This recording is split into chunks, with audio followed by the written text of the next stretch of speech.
Good morning, true crime friends. How y'all doing? Oh my goodness. The videotape of the unfortunate unaliving of Judge Mullins over there in Kentucky is out in these true crime streets. I am living for it. Okay, look. Judge Mullins, may he rest. His undoing was captured live on videotape, and I was perched. I had to see every single moment of it, and I have thoughts, I have feelings. But first, you know what you need to do. Please like this video and subscribe to the channel. Y'all, we're trying to get to 10,000 subscribers. Also, as a quick programming note, sometimes I post every day if we're in trial, and sometimes I don't. Every single day, I post in the members only spaces. So, just so you know. So look. The state of Kentucky versus Mickey Stines. Now look, there was a probable cause hearing yesterday, and I was like, okay, I need to see all the probable, I need to see all the cause. Please tell me every single thing. But because this case has just started, the lead investigator or whatever, he hasn't done all the investigating yet, but he showed up in court and he had a few things to say, and he came with a videotape.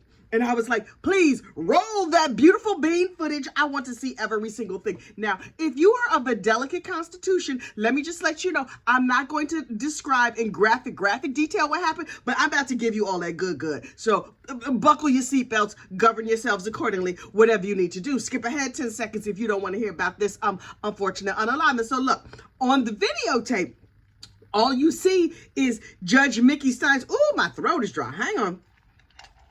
How did I talk my throat dry that quickly? Anyway, Judge Stines stands up and draws his pew-pew. It's a certain word you can't say here on YouTube. Draws his pew-pew and applies lead 4 different times into the judge. And the judge apparently was like, help, and crouches behind his desk. I'm surprised, honestly, at how calm and reserved and determined Mr. Mickey Stines seemed to be, because I would think, me personally, if you out here unaliving somebody, that you would be like, let me do this quickly and run away. But now I was watching it on 2X and it was still slow. He stood up. He drew his pew-pew, and the judge was like crouching in a corner with his hands up, and the sheriff applied some lead to him a couple times, then walked around the desk and applied a little bit more lead and went to leave, and then was like, let me just make sure in case he's still like wiggling or something. Now, by now, Judge Mullins was down behind the desk, so we couldn't see what was going on, but Mickey Stines applied a little bit more lead to him, and they calmly walked out. Now, we know from reporting that the Sheriff Mickey Stines went into the courtroom and laid his gun down and was like, y'all might want to call somebody because I just unfortunately unalived him. And I was like, And then he exercised his right to remain silent. I'm sure they read him his rights. They didn't need to read him his rights because he's the sheriff. He knows his rights already. And he was like, I will commence to remain silent. Don't y'all say nothing to me. I mean, he didn't say anything to anybody. And I was like, You know there is more to this story. Well, the more to the story came out in the probable cause hearing. Apparently, a group of people went to lunch shortly before this incident. And I'm like, you have lunch with a man and then you calmly go to his office and dispatch with him? Okay. I need somebody from that lunch to report judiciously, immediately, right away, expeditiously to my comment section because I want all the tea. And it doesn't have to be facts, child. We are fact adjacent. You're not here for facts. This is not Reuters. You're not here for FACTS. You're here for FAX. So whatever you heard, I want to hear. I need to know every single thing. Now, a couple of things have been verified. Number one, when Sheriff Stines walked into the judge's chamber, they sat down and they had a little conversation first. Wait, let me back up. At lunch, the sheriff said to the judge, me and you probably need to have a conversation. And they agreed, oh yes, we should have a private conversation. What y'all having a private conversation about? What was going on? What did y'all need to talk about? And so when the sheriff goes over to the judge's chambers, they sit and they have a little chitty chat for a moment. It's unclear because there's no sound on the video. It's unclear the nature of the conversation, but it seemed calm. And then the sheriff picks up his phone and he calls his daughter. I don't think he got his daughter on the phone. And then he said to the judge, let me see your phone. And so he took the judge's phone and called his daughter from the judge's phone. This is what I need to know. Why would the judge have this daughter's telephone number in his phone? Why does grown man calling this child? I mean, I'm assuming she's a child based on some information we received later. I will get to that in a minute. And so, on the heels of the calling of the daughter, that's when the applying of the lead took place. And I was like, wait, what? Also, there were the statements made by the sheriff after he unfortunately unalived the judge. He said, and I quote, "Just treat me fair." For what, sir? You have dispatched a public official off this mortal coil, and this is Kentucky. And I know that y'all potentially believe in public service unalivings down there. So I'm like, if we treat you fair, does that mean you think you're going home? I need to know everything. Apparently, the other statement that the judge had said, and believe me, he took his right to remain silent very, very seriously. He had very few words. Look, I don't know nothing about that very few words life. That is not where my gifts lie. I'm loquacious, as you may have surmised. Anyway, he said, they're trying to kidnap my wife and child. What does that mean? Who's trying to kidnap? Where are they going to take them? Why do they want your wife and child? I need to know things. I mean, I think that the gossip and the rumor mill should be more robust. And if it probably is robust, you know, everybody in town is talking about this. All the folks down at the Piggly Wiggly, down at the car repair shop, every place you go, they're like, well, did you see the hearing? Did you hear what happened? Have you seen the videotape? And the judge's wife, when they played the videotape in court, oh, she wept openly. She sobbed, which I thought was very unusual. I thought normally if you made a noise or whatever in the court, that the judge would kick you out. But this was just a probable cause hearing. So maybe that doesn't apply. Unclear. But she was all child that was weeping and wailing and gnashing of teeth. Everybody was giving her Kleenexes. And I was like, oh, that's sad. Wife, what you know? I get the feeling that she feels like her husband was unjustly unalived. And for the record, we here at Gossip, Rumor, and Innuendo LLC do not support or recommend the unaliving of anybody or anything for any reason. I mean, unless you need to like have dinner or something like that, or if it's like a mouse in your house, that's between you and that mouse. That mouse knew what he was risking when he came into your house. Just me, because I am a gentle, kind soul. But don't let a vermin come in my house. Nope. I will unfortunately unalive you with the quickness and leave your corpse there in the middle of the floor so that when your little mouse relatives come by, they can be like, oh, what happened to Squeaky? And then as a warning to all of them. But anyway, I have gotten off topic. So I periodically and from time to time believe in public service unalivings, but only of vermin, not of human. Also, if you need to kill dinner, then have at it. Look, y'all know I'm a coastal elite. Oh, over here in North Jersey, we coastal elites, in case you didn't know. And we hunt down at the ShopRite, sometimes the Shop and Stop, and occasionally at the Lidl. But we don't hunt in fields. For the most part, we indoor cats. I can't be out there in nature. It's ticks, it's bugs. That's the mouse's house. Look, I don't want the mouse in my house. I'm not going to his house. Anyway, I have gotten off topic. But look, after this sheriff unfortunately unalived the judge and then was like, I'm going to take these nice bracelets. You can put me in whatever jail facility you would like. That is fine with me. I just want to be treated fairly. And then he didn't talk to anybody. And apparently he was very calm after the unaliving. Okay. I'm trying to figure out if Judge Mickey Stines has ice water in his veins or he felt like he was justified. In my opinion, I feel like he thinks he was justified. And then they didn't say like, you have to quit, you're fired. He's like, go on, send me the paperwork. I'm gonna go and retire now. They just let him retire. You could unfortunately unalive a judge in his chambers on film and be permitted to retire. there's a whole lot more happening in this story that we don't know about. And so at the probable cause hearing, the state stands up and gives their side of the case. And then the defense gives their side of the case. They were like, okay, what do you know about EED? And I was like, the dysfunction thing that sometimes happens to men? No, apparently extreme emotional distress. Oh, okay. Everything about this defense attorney mentioning extreme emotional distress makes me feel like Judge Mickey Stines is going to claim that this was a public servant. You know, sometimes our Southern brethren and sisterin are like, he need a killing.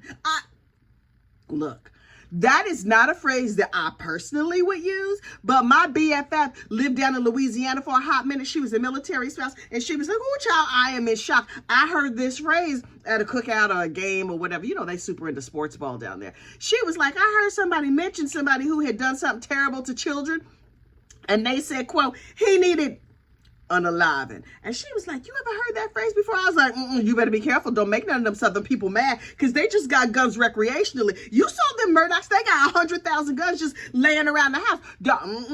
Keep your pinkies out. Use a coaster. Don't call nobody out their name. Use all your best manner. Say roll tide or whatever sports ball thing they like to say down there. Girl, and get back to the north as soon as humanly possible. So anyway, apparently the police, the sheriff's office, whoever, spoke to the daughter of Mickey Stines, the pew pew guy, the sheriff. And so they were like, okay, his daughter was questioned, and a parent was there. And I was like, wait, I had hoped that the daughter was an adult, but if the daughter was questioned and a parent had to be present, to me, that says the daughter was a minor. Now, did I just make that up? Yes, because I am not a lawyer. I know it is shocking. It's shocking to me, too, that I'm not a lawyer. But I'm also not a crime reporter. Child, just a gossip on the internet. But a parent had to be present at the questioning of Mickey Stines' daughter, which leads me to believe that she is a minor. Additionally, there's a sheriff. There was a deputy in the sheriff's department who recently had his case adjudicated. And what he was doing was he was in charge of like the probation, people on probation or whatever, and getting them their ankle monitors and things. And so while he was giving the ladies their ankle monitors, he would be like, hey, I could take you back over here in the judge's chambers. And maybe if you, rough up my suspect, then you don't have to wear your ankle monitor, or I won't make it too tight or whatever. I don't know what kind of arrangements that this ne'er-do-well bailiff was making, but he was doing nasty things with ladies back there in the judge's chambers. Did the judge know this nastiness was taking place in his chambers? There are cameras in the judge's chambers. Who was seeing these videos? Apparently, there's a bunch of scuttlebutt around town. Now, the deputy that was doing these terrible things took a plea, and now he's in jail. That deputy reported to Mickey Stines, the sheriff. And so the sheriff was like, okay, sometimes we get a rogue deputy. I will deal with it. I will take care of everything. Mickey Stines, as sheriff of this county that Letcher, child, you know, someplace in Kentucky, I can't pronounce it. The sheriff of the county, Mickey Stines, was being deposed the day before this unfortunate unaliving.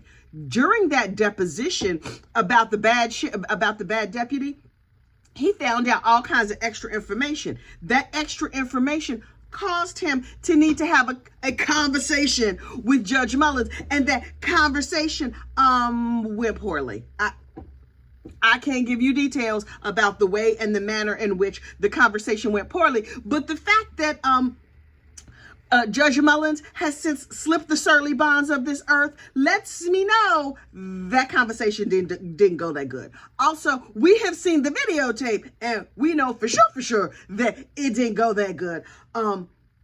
But it's somehow related to the sheriff's daughter, allegedly for entertainment purposes only. I don't know all the disclaimers you're supposed to say before you just out here with reckless gossip, but please, I do not want to end up in any court papers. And just so you know, we over here talking speculation. This is just the gossip, the rumor, and the innuendo of the entire situation. And I'm just like, hey, Kentucky, y'all out there? How often does something this big happen down there in this particular part of Kentucky? I know y'all are following this case. Hopefully one of y'all will see this video and be like, oh girl, let me tell you what happened. I need to know what they saying down at the church, what they saying down at the gas station, what's the scuttlebutt at the Piggly Wigglies, and you got a Kroger? What they saying over in the Kroger? You know they over there in the produce section like, let me squeeze these apples and pears and stuff and be like, girl, did you hear? All those conversations, I need to know every single thing. For journalistic purposes, okay, let's just be really honest. I'm honest with myself. You can be honest with yourself too. I just want to know for gossip purposes. I want to know what the local townspeople are saying.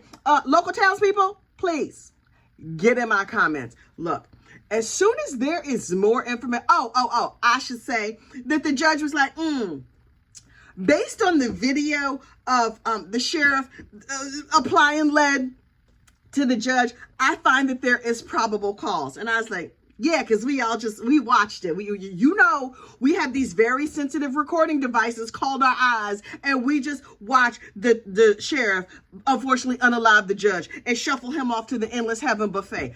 Although, if he was doing nasty things to the sheriff's daughter, something tells me he's not going to have to worry about being at the buffet, because the buffet is in heaven. And far be it from me near be it to me to judge, but I'm judging him harshly. And Mrs. Judge Mullins, I'm sorry for your loss. I get the feeling that there's some people in the community that are not that sorry. But let me say, on behalf of the gossiping public, we wish you peace and rest and some sort of resolution. Lord Jesus, I hope your husband was not out here doing nasty things. I really hope his name gets cleared if he was not doing anything. But if he was doing something bad, well, girl, what you want from us? We're just here to peep game and talk about it. So look, I get the feeling that this Mickey Stines case is going to get kind of big. So I am going to make a whole separate playlist with all the videos related to Mickey. Look, now they calling him by his government name. His nickname is Mickey. His friends call him Mickey, so I'm gonna call him Mickey. But Shawn is his government name. So Shawn Mickey Stines, congratulations, sir. You about to get your own playlist over here on the gossip, the rumor, and the innuendo, because I will be following your case closely, mostly because I'm messy and a gossip. But you know what you came here for? If you on this channel, you are messy and a gossip too. Welcome, true crime friends. Please like this video, subscribe to the channel, and I will see you soon. Bye.